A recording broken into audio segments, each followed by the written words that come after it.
Class 7 থেকে 12 পর্যন্ত সমস্ত ছাত্রছাত্রীদের জন্য এডুভবন নিয়ে এলো এক অভাবনীয় সুযোগ।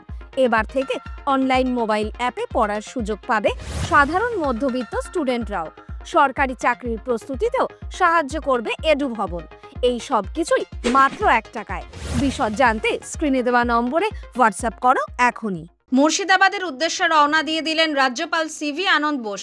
শুক্রবার সকালে শিয়ালদহ থেকে ট্রেনে রওনা দিয়েছেন তিনি। প্রথমে যাবেন মালদহে, অন্যদিকে মালদহে ঘরছাড়াদের ক্যাম্পে শুক্রবার পৌঁছলেন জাতীয় মানবাধিকার কমিশনের 4 সদস্য।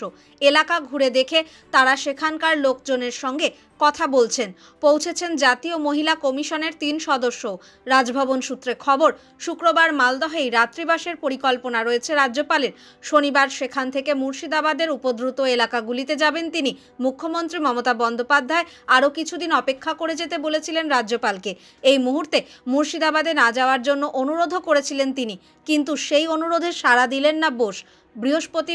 বৃহস্পতিবার রাতেই মুর্শিদাবাদের উদ্দেশ্যে রওনা দেওয়ার কথা ছিল রাজ্যপালের, কিন্তু তিনি রাতে যাননি। শুক্রবার সকাল 9টা নাগাদ শিয়ালদহ স্টেশন থেকে রাজ্যপালের ট্রেন ছেড়েছে। মালদহে পৌঁছে সেখানকার সার্কিট হাউসে ওঠেন তিনি। শনিবার সকালে মুর্শিদাবাদে যাবেন। শমশেরগঞ্জ, ধুলিয়ান, সুতি কিংবা ফারাক্কার মতো এলাকাগুলি পরিদর্শন করতে পারেন রাজ্যপাল। সংশোধিত ওয়াকফ আইনের বিরুদ্ধে প্রতিবাদকে কেন্দ্র করে মুর্শিদাবাদের এই অঞ্চলগুলিতেই অশান্তি ছড়িয়েছিল। অশান্তিতে 3 জনের মৃত্যুও হয়েছে। নিহতদের পরিবারের সঙ্গে দেখা করার পরিকল্পনা রয়েছে রাজ্যপালের। রাজভবন সূত্রে খবর, শনিবার রাতেই কলকাতার উদ্দেশ্যে রওনা দিতে পারেন বোস।